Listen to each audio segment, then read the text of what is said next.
자, 이런 황당한 의료사고 뒤에는 심각한 문제가 또 있습니다. 보건당국이 어느 병원에서 벌어진 일인지를 전혀 모르고 있었다는 건데요. 분명 법에는 의료사고를 낸 병원은 보고를 하도록 되어 있지만 이게 말이 보고지 의료사고를 감추는 빌미가 되고 있습니다. 그 실태를 남재현 기자가 취재했습니다. 지난해 2명의 환자가 잇따라 숨진 경기도 파주의 마디 편한 정형외과.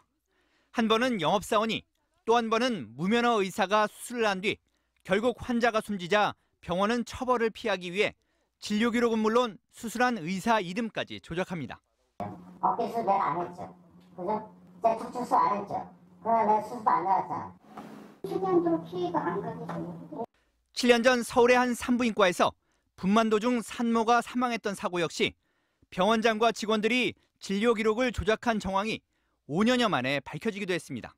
의사로부터 의료진들한테 소송을 너무 고소고발을 많이 당하고 직장을 일단 그만둘 수밖에 없어서 5년 동안 다투게 되었습니다. 그럼 병원이 숨기고 우기면 가족들은 억울한 죽음을 그저 받아들일 수밖에 없었던 겁니다. 그래서 지난 2010년 정맥에 맞아야 할 항암제를 척수강에 잘못 맞아 숨진 9살 고 정종영 군의 사건을 계기로 3년 전부터 환자 안전법이 시행 중입니다. 환자 안전사고가 발생한 병원이나 보호자가 의료기관 평가인증원에 보고하면 인증원이 전체 병원에 재발방지 주의 경고를 내리도록 한 겁니다. 그런데 보건당국이 의료기관 200여 곳의 의료인을 상대로 조사해보니 의료사고를 목격한 적이 있다는 응답은 절반에 가까웠지만 사고를 보고했다는 병원은 16.5%, 6곳 중 1곳에 불과했습니다. 왜 보고를 안 했는지 물어봤더니 의무사항이 아니라는 답변이 36.1%로 가장 많았습니다. 이나마도 익명제여서 보고를 해도 어느 병원 어떤 의사가 사고를 냈는지는 당국도 모릅니다. 이번 분당 차병원 신생아 사망사고 역시 마찬가지였습니다. 잘 보다 보니까 분당차에서 보고를 했는지 안 했는지에 대해서는 알 수가 없는 상황이고요. 전부 다 익명화 처리되기 때문에요.